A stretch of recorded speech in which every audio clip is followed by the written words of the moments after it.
Hello students, स्वागत है आप सभी का आपके अपने YouTube चैनल इजी केम पर। पिछली क्लास के अंदर जैसा कि आपको पता ही है, हमने 12th की ऑर्गेनिक केमिस्ट्री का जो कोर्स स्टार्ट किया है उसका एक लेक्चर हमने कवर किया था, जिसके अंदर कुछ बेसिक सी चीजें हमने हेलो एल्केन के बारे में और हेलो एरिन्स के बारे में देखी थी। अगर हम उस वीडियो के ऊपर जाएं तो लास्ट उसमें जो हमने किया था वो क्लासिफिकेशन हम कर रहे थे हेलोजन डेरिवेटिव्स जो हमारे होते हैं, और वीडियो के लास्ट में मैंने आपको क्लासिफिकेशन के अलावा हाइब्रिडाइजेशन के हिसाब से तीन तरह की हाइब्रिडाइजेशन बताई थी। sp3 कब होती है, sp2 कब होती है, sp कब होती है। तो आज की क्लास के अंदर हाइब्रिडाइजेशन को क्योंकि यूज किया जाएगा, इसलिए लास्ट क्लास के अंदर हमने इसे यूज किया था। तो अभी तक आपने इस चैनल को सब्सक्राइब नहीं किया है तो इस चैनल को सब्सक्राइब करें, वीडियो को लाइक एंड शेयर करना ना भूलें। तो देखिए हमें करना क्या है, क्लासिफिकेशन जो हम इनका कर रहे थे हेलोजन डेरिवेटिव्स का, वो सबसे पहला जो पॉइंट था हमने किया था वो किया था नंबर ऑफ हेलोजन एटम्स के हिसाब से, जिसके अंदर monohaloalkanes, monohaloarenes, इसके अलावा डाई हेलो एल्केन्स और ट्राई या जो आपके ट्राई हेलो एल्केन्स जो होते हैं उनके बारे में हमने देखा था। तो हमारे जो मोनो हेलो एल्केन्स होते हैं उनको भी फर्दर क्लासिफाई किया जा सकता है दो कैटेगरीज में, on the basis of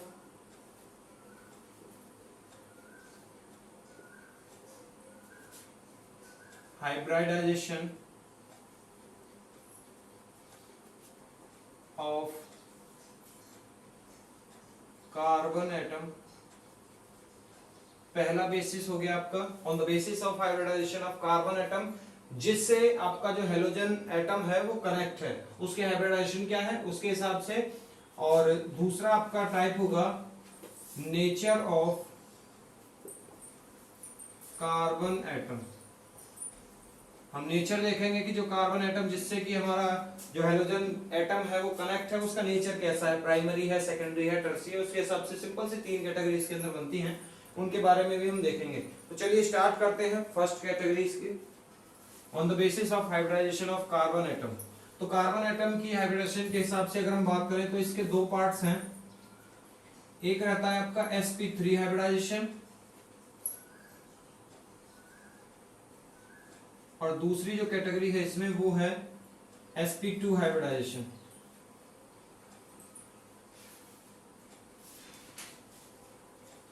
पिछली क्लास के अंदर लास्ट में मैंने आपको हाइब्रिडाइजेशन से रिलेटेड कुछ बेसिक सी चीजें बताई थी कि sp3 हाइब्रिडाइजेशन कब होगी, sp2 हाइब्रिडाइजेशन कब होगी।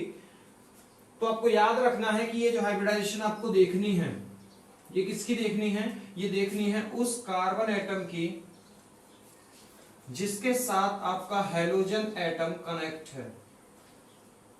जिस कार्बन के साथ आपका हेलोजन एटम कनेक्ट है उसकी हाइब्रिडाइजेशन आपको चेक करनी है। sp3 है तो पहली कैटेगरी में आएगा, sp2 है तो दूसरी कैटेगरी में आएगा। इनकी भी अगर हम बात करें तो इनको भी फर्दर कैटेगराइज किया जाता है। sp3 की अगर हम देखें तो sp3 हाइब्रिडाइजेशन की आपकी तीन कैटेगरी बनती है फर्दर। कौन कौन सी है तीन कैटेगरी? पहली कैटेगरी है आपकी एल्काइल हैलाइड, दूसरी कैटेगरी है allyl halide and third one is benzyl halide. कौन कौन सी कंडीशन ये बनती हैं, कब कब एल्काइल हैलाइड फॉर्म होते हैं, क्या सिचुएशन है जब एलाइल हैलाइड फॉर्म होते हैं आपके, और क्या सिचुएशन है जब बेंजाइल हैलाइड फॉर्म होते हैं। चलिए, और sp2 की भी चलिए साथ के साथ कैटेगरीज तो देख ही लेते हैं। sp2 की जो कैटेगरी बनती है वो दो बनती हैं, first one is vinyl halide and second one is aryl halide. ये कुल मिला के पांच कैटेगरी आपकी बनती है हाइब्रिडाइजेशन के हिसाब से। तो एक एक करके तीनों के बारे में हम देखेंगे। तीनों ये जो आपकी sp3 हाइब्रिडेशन वाले हैं और दो आपके sp2 हाइब्रिडेशन वाले हैं। तो सबसे पहले sp3 हाइब्रिडेशन वाले हम ध्यान दीजिए कि हम कहां से चले थे और कहां पर पहुंच रहे हैं। सबसे पहले हम वास्तव में पढ़ क्या रहे हैं, हम पढ़ रहे हैं क्लासिफिकेशन हेलोजन डेरिवेटिव्स का। सबसे पहले हमने देखा कि उनकी classification on the basis of number of halogen atoms, जिसके बारे में हम पढ़ चुके हैं, मोनो, डाई एंड ट्राई। लेकिन ये जो क्लासेस चल रही हैं ये चल रही है मोनो की। मोनो को फर्दर आगे क्लासिफाई किया जाता है अलग अलग कैटेगरीज में। तो sp3 के अंदर पहली जो सिचुएशन है वो हमने देखी। पहली सिचुएशन क्या है आपकी? पहली सिचुएशन है एल्काइल हैलाइड की। एल्काइल हैलाइड क्या होते हैं आपके? एल्काइल हैलाइड का फॉर्मूला होता है, एल्काइल हैलाइड को जो हम लिखते हैं वो लिखते हैं RX से, जिसमें सिंपली R का मतलब होता है एल्काइल ग्रुप और X आपका है हैलोजन एटम। याद रहे यहां पर जो एल्काइल ग्रुप जो आपका आएगा, it must contain all single bonds, it do not have any double bond और triple bond, due to which there is hybridization of carbon atom is sp3। तो इसका अगर हम एग्जांपल देखें सिंपली, तो पहला एग्जांपल हमारा क्या बन जाएगा? CH3Cl अगर हमने लिखा है तो आप देखेंगे कि केवल सिंगल बॉन्ड इसके अंदर आएगा, जो हमें बताता है कि इसकी जो हाइब्रिडेशन है इस कार्बन एटम की वो sp3 होने वाली है, जो बताता है कि आपकी ये जो कैटेगरी आएगी वो sp3 के अंदर आएगी। दूसरी कैटेगरी की अगर हम बात करें जो कि है आपकी एलाइल हैलाइड। एलाइल हैलाइड क्या होते हैं? एलाइलिक कंपाउंड किन्हें कहा जाता है? एलाइलिक कंपाउंड कहा जाता है वो सिचुएशन जिसके अंदर अगर हम बात करें हैलोजन एटम की, हैलोजन एटम जिस कार्बन से कनेक्ट है वो carbon further sp2 hybridised carbon से कनेक्ट होना चाहिए। ये सिचुएशन है एलाइल की। एक बार फिर से सुन लीजिए, हैलोजन एटम जिस कार्बन से कनेक्ट है वो तो रहेगा sp3 हाइब्रिडाइज्ड ही, लेकिन उससे जस्ट नेक्स्ट जो कार्बन होगा वो पार्ट होगा sp2 हाइब्रिडाइज्ड कार्बन का, या फिर sp2 हाइब्रिडाइज्ड कार्बन होगा वो। तो क्या सिचुएशन हो सकती है, कैसे इसका एग्जांपल बनेगा वो हम देखेंगे। CH2 डबल बॉन्ड C और ये आपका आ जाएगा CH2 और ये X की जगह हमने Br रखी। तो हम क्या देख रहे हैं? देखिए ये जो हैलोजन एटम है वो हमारा इस कार्बन के साथ कनेक्ट है, सिंगल बॉन्ड है, कह सकते हैं sp3 हाइब्रिडाइजेशन है, लेकिन ये फर्दर उस कार्बन के साथ कनेक्ट है जो कि sp2 हाइब्रिडाइजेशन का एक पार्ट है। तो ये जो सिचुएशन हमारी बनेगी वो बनेगी एलाइलिक सिचुएशन, इससे बोला जाएगा एलाइल हैलाइड। तो ये सिचुएशन आपकी बनती है एलाइल हैलाइड की। थर्ड जो सिचुएशन है वो क्या है? Third situation is benzyl halide, benzylic halide. Benzyl halide आपके क्या होते हैं? सेम यही सिचुएशन है। हमने यहां पर क्या देखा कि यहां पर जो हमें हाइब्रिडेशन मिलेगी वो sp2 मिलेगी, लेकिन हमने क्या यूज किया यहां पर? हमने यहां पर चेन वाली सिचुएशन को यूज किया, लेकिन इस चेन वाली सिचुएशन की जगह अगर हम एक बेंजीन रिंग को यूज करते हैं then there is formation of benzyl halide. Let's take an example. If we introduce this benzene ring along with CH2I, then what we have seen, this halogen atom which is connected through carbon atom, and this carbon atom is further connected to the double bonded carbon atom. Hence we can say that this is sp3 hybridized, but since there is formation of, there is uses of a benzene ring, hence the compound is benzyl halide. ये आपकी third situation हो गई। ये तीन situation आपकी बनती हैं sp3 hybridisation के हिसाब से। अगर sp2 हाइब्रिडाइजेशन के हिसाब से हम बात करें तो दो सिचुएशन वहां पर बनती हैं। पहली सिचुएशन क्या है sp2 के अंदर? पहली सिचुएशन है आपकी vinyl halide. Vinyl halide situation क्या है? CH2 डबल बॉन्ड CH, ये आपकी सिचुएशन है विनाइल, इसको बोला जाता है विनाइल ग्रुप। तो इसके अंदर हमने क्या किया? CH के साथ में हमने Br कनेक्ट किया है। आप देख सकते हैं ये हेलोजन एटम जिस कार्बन से कनेक्ट है वो sp2 हाइब्रिडाइजेशन का एक पार्ट है। मैंने आपको बताया था डबल बॉन्ड जहां पर यूज होता है वहां पर हाइब्रिडाइजेशन sp2 होती है। तो इस तरह से ये जो सिचुएशन है हमारी, इसे विनाइलिक हैलाइड बोला जाता है। तो ये आपकी पहली कैटेगरी हो गई। डबल बॉन्ड के साथ, डबल बॉन्ड का ही एक पार्ट होगा वो कार्बन एटम जिससे कि हेलोजन एटम आपका कनेक्ट है। दूसरी जो सिचुएशन है वो है आपकी एराइल हैलाइड। एराइल हैलाइड क्या है? एराइल हैलाइड के अंदर डायरेक्ट बेंजीन रिंग के साथ में आपका हेलोजन एटम आपको देखने को मिलेगा।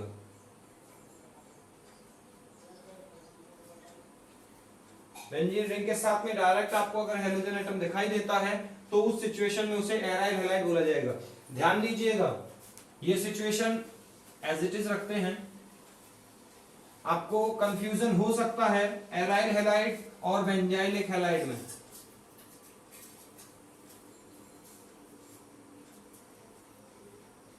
इन दोनों के अंदर जो डिफरेंस है वो आप क्लियर करके चलें। यहां पर जो बेंजीन रिंग है उसका वास्तव में कोई रोल नहीं है। क्यों नहीं है? क्योंकि हेलोजन एटम जिस कार्बन के साथ कनेक्ट है उसकी अपनी ही एक वैल्यू है। मतलब हेलोजन एटम एक जिस कार्बन के साथ कनेक्ट है वो फर्दर उस कार्बन के साथ कनेक्ट है जो कि बेंजीन का एक पार्ट था। लेकिन यहां पर ऐसा कुछ नहीं है, यहां पर डायरेक्ट बेंजीन से आपका हेलोजन एटम कनेक्ट है। तो इन दोनों में कंफ्यूजन जो है वो क्लियर करके चलना। सेम यही सिचुएशन आपको एलाइलिक और विनाइलिक में। एलाइलिक सिचुएशन क्या है? और ये है आपकी विनाइलिक सिचुएशन। इन दोनों में भी अंतर क्लियर करके चलिए। देख सकते हैं आप कि यहां पर जो आपका हेलोजन एटम है वो उस कार्बन के साथ कनेक्ट है जो कि sp2 हाइब्रिडेशन का एक पार्ट है, डबल बॉन्ड का एक पार्ट है। लेकिन यहां पर जो आपका हेलोजन एटम है वो उस कार्बन के साथ कनेक्ट है जो कि खुद एक sp2 हाइब्रिडेशन का एक पार्ट है, डबल बॉन्ड का एक पार्ट है। तो इस तरह से ये टोटल 5 सिचुएशन आपकी बनती हैं जिनको हाइब्रिडेशन के हिसाब से कैटेगराइज किया जाता है, हाइब्रिडेशन के हिसाब से लिखा जाता है। अगर हम दूसरी क्लास के बारे में बात करें, nature of carbon atom, nature of carbon atom के हिसाब से अगर हम बात करते हैं तो बस हमें यह देखना है कि हेलोजन एटम जिस कार्बन के साथ कनेक्ट है वो प्राइमरी है, सेकेंडरी है या टर्सरी है। कैसे पता चलेगा? ये देखना है बस आपको कि जिस कार्बन के साथ हेलोजन कनेक्ट है वो फर्दर कितने कार्बन के साथ कनेक्ट है। अगर एक ही कार्बन है, अगर एक ही कार्बन के साथ ये फर्दर कनेक्ट है तो उस सिचुएशन में हमारी जो कंडीशन बनेगी वो प्राइमरी अल्काइल हैलाइड होगी, प्राइमरी मोनोएल्केन हेलोएल्केन होंगे। अगर 2 के साथ कनेक्ट है तो सेकेंडरी, 3 के साथ है तो टर्सरी। कैसे? हमारी देखिए कितनी सिचुएशन यहां पर बन सकती हैं। पहली सिचुएशन हमने लिखी CH3Cl, दूसरी सिचुएशन हमने लिखी है CH3CH2Cl, तीसरी सिचुएशन हमने क्या लिखी? CH3CH2CH3Cl। और ये पहली सिचुएशन है, ये दूसरी है, ये तीसरी है और चौथी सिचुएशन हम क्या लिख रहे हैं वो है CH3CH3 and this one is Cl। ये 4th सिचुएशन है। चारों के बारे में आप डिटेल में जब भी आप इस चैप्टर के अंदर पढ़ेंगे कि रिएक्शन जो आती हैं, चारों का इंट्रोडक्शन होगा, चारों के बारे में डिटेल आपको मिलेगी। ये पहली सिचुएशन है जिसे बोला जाता है मिथाइल हैलाइड, मिथाइल क्लोराइड। ये दूसरी सिचुएशन है जिसे बोला जाता है आपका प्राइमरी, ये प्राइमरी सिचुएशन है। आप देख सकते हैं ये हेलोजन जिसके साथ कनेक्ट है वो फर्दर एक कार्बन के साथ कनेक्ट है। यहां देख सकते हैं ये सेकेंडरी की सिचुएशन है, जिसके साथ हेलोजन कनेक्ट है वो फर्दर 2 कार्बन्स के साथ कनेक्ट है। ये टर्सरी की सिचुएशन है, आप देख सकते हैं Cl जिसके साथ कनेक्ट है वो फर्दर 3 कार्बन के साथ आपको दिखाई दे रहा है कनेक्ट है। तो ये टर्सरी की सिचुएशन है। तो इस तरह से आप किसी भी कंपाउंड को कैटेगराइज कर सकते हैं प्राइमरी, सेकेंडरी, टर्सरी के अंदर, या फिर alkyl halide, aryl halide, allyl halide, vinylic या फिर बेंजाइल। 5 कैटेगरीज में से 3 ही कैटेगरी हैं। 8 कैटेगरीज को आप बड़ी आसानी से, जो भी आपसे पूछा गया है वो आप बड़ी आसानी से आप बता सकते हैं कि किस कैटेगरी का ये कंपाउंड है। तो आगे के लिए आपको कुछ एग्जांपल दिए जा रहे हैं जिनको आपको ये बताना है कि वो किस कैटेगरी में आता है, प्राइमरी है, सेकेंडरी है, टर्सरी है। तो उनके जो आंसर हैं उनको आपको कमेंट बॉक्स के अंदर छोड़ना है। पहली सिचुएशन आपकी है इसको आपको बताना है कि ये प्राइमरी, सेकेंडरी या टर्सरी किस कैटेगरी में आता है। Example number 2,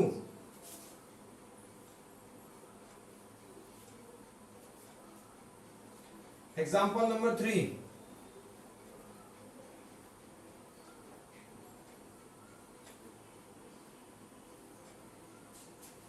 number 4,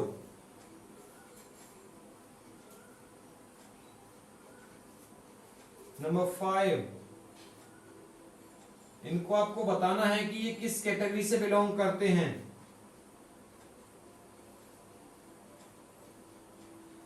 CH2, CH3 and last one is 6th, which is your CH3, C, CH3, Br and CH3। तो ये 6 एग्जाम्पल हैं आपको, जिनके अंदर आपको ये बताना है कि ये किस कैटेगरी से बिलोंग करते हैं। साथ में अगर आप इनकी कॉन्फ़िगरेशन भी बता सकते हैं, हाइब्रिडाइजेशन इनकी बता सकते हैं कि इनकी हाइब्रिडाइजेशन क्या होगी, तो इनको आपको कैटेगराइज करना है प्राइमरी, सेकेंडरी, टर्सरी के अंदर। साथ में इनकी हाइब्रिडाइजेशन भी आपको साथ में लिखनी है। तो उम्मीद है आज की क्लास आपको पसंद आई होगी। एक बार फिर अगर आपने इस चैनल को अगर सब्सक्राइब नहीं किया है तो चैनल को सब्सक्राइब करें, वीडियो को लाइक एंड शेयर जरूर करें। तब तक के लिए थैंक यू, गुड लक।